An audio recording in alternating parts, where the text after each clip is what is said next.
Hey Lex, you done down there? No.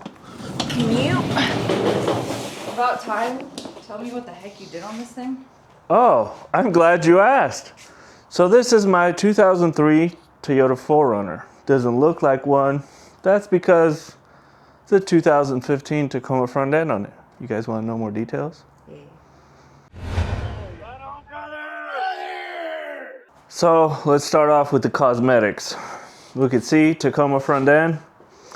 We got some aftermarket headlights. If you look down here, we got some pods on the steering knuckles, so every time you turn, the pods shine light where you're pointing to.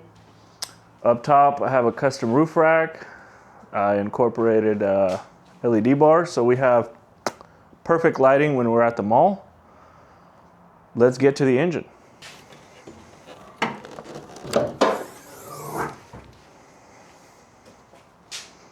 So what we have here, this is a 4.7 liter V8.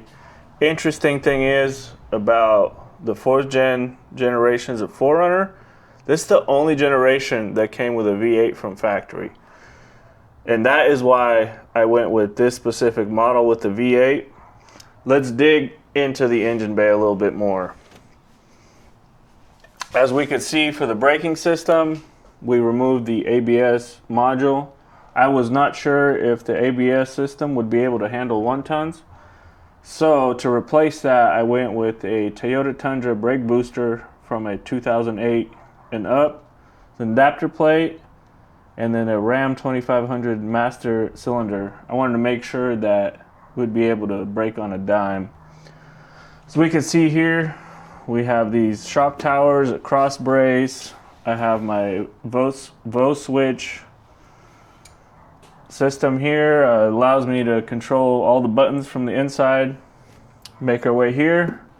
We have the fuse box. Fuse box used to be here. I had to move it out the way to make room for towers.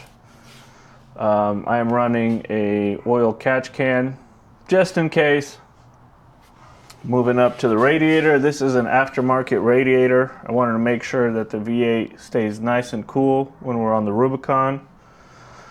Moving along a little bit this way, we have the, I'm pretty sure this is Toyota Tundra or Sequoia Airbox. I wanted to make the engine bay look semi-stock for smog purposes.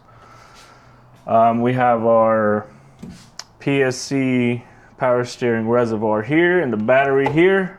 Battery actually used to be on the opposite side over there. Just made things much easier.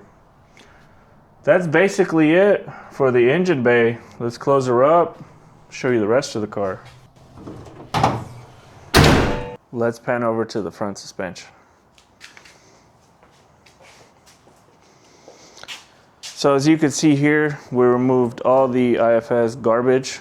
I have installed a custom 3-link suspension kit that I built, running 14-inch ORI shocks. Let's get down to the axle.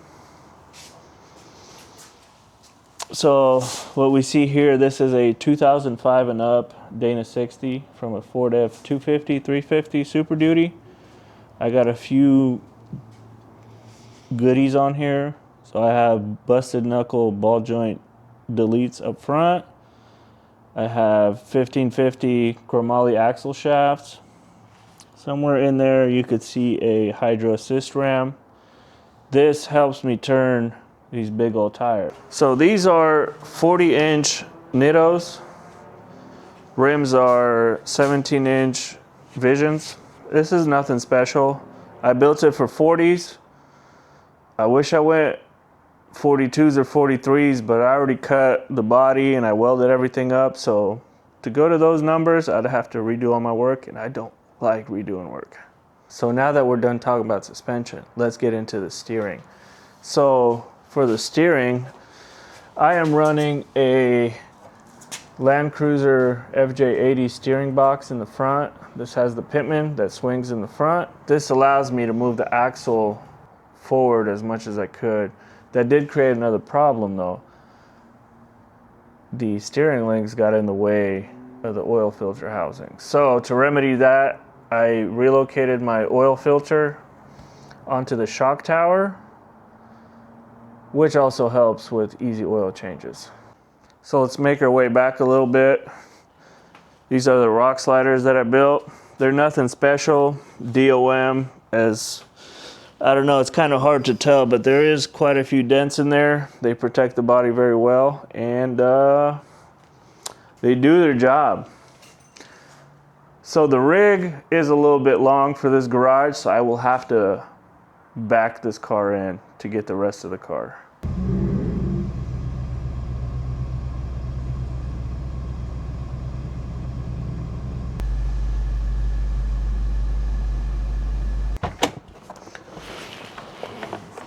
All right, let's start off in the rear. Let's talk about the rear bumper. So what we have here, this is a custom bumper that I built. Most of the bumpers that you see for sale, they're plated all the way up here, all that, and it's just way too bulky. I wanted some slick, some that follows the body lines. This is what I came up with, thanks to my wife's design thinkings. Props to her. And I think it turned out amazing. Let's talk about the rear suspension. Let's make our way over here. So I am running a double triangulated 4-link in the rear, also running 14-inch RI struts. So we can look over here. These towers are Frenched into the frame. That's to make sure when I flex it out, the tire doesn't come in contact with the strut.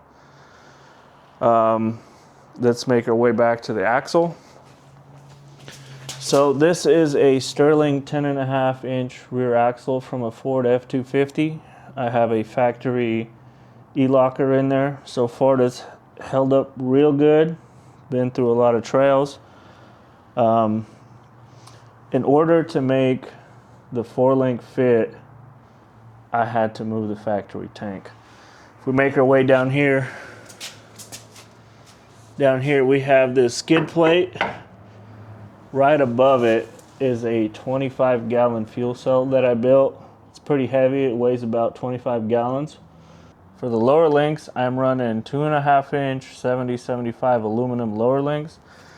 There's a lot of people, Nick, that had DOM links, and over time they turn into a banana. I wanted to prevent that. Nice thing about these links is they bend and they spring back to straight. And also, I have a belly skid plate to protect my transfer case and my exhaust. Let's make our way into the interior.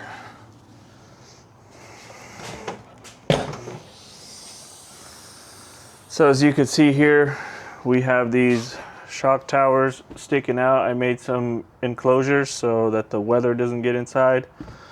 We have a cross brace in between the two towers that prevents the frame from flexing too much. That's it for the rear part of the interior. Let's get to the pilot seat, show you what I got.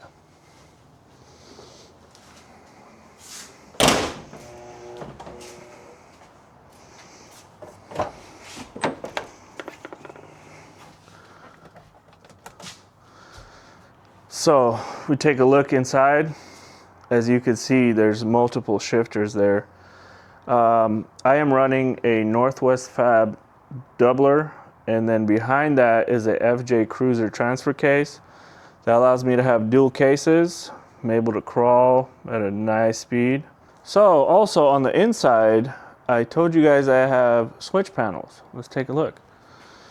So over here, instead of my visors, I have my switch panels. So I'm able to press all my buttons and then close it up when I'm done partying. So transitioning from the transfer case, as we could see, we do have a little bit of body damage here. I did blow out this rear window. It is nice, you could grab stuff from the back. My brother blew out this window, the spoiler, but for the most part, the 4Runner is holding up pretty well. So if you build it right with the right parts, you're able to crawl, low speeds, precision crawling is what I call it. You're able to protect your body from a whole bunch of body damage. So build it right, build it smart, build it to where it doesn't break down on the trail, And that's what I've been trying to do with this thing. Guys, I got too excited talking about the engine. I totally missed the front bumper. So let's talk about it. This is a custom bumper that I built. Nobody really makes a bumper for a TacoRunner because the body is a Tacoma, but the frame is a 4Runner and the mounting's all different. Yeah, that's it for the front bumper. Very nice, simple, just the way I wanted it. Guys, so the reason why I'm recording this in my garage is because this is where the TacoRunner was built, right here in this 2-car garage. So you don't need any big shops, you don't need any expensive tools. You could do it on a semi-budget, build it in your own 2-car garage. But what I got coming up next, this 2-car garage will not be stopping me. I'm currently gathering parts, so stay tuned for the next video. Like, subscribe, leave a comment. Tell me what you think about the TacoRunner. Stay tuned.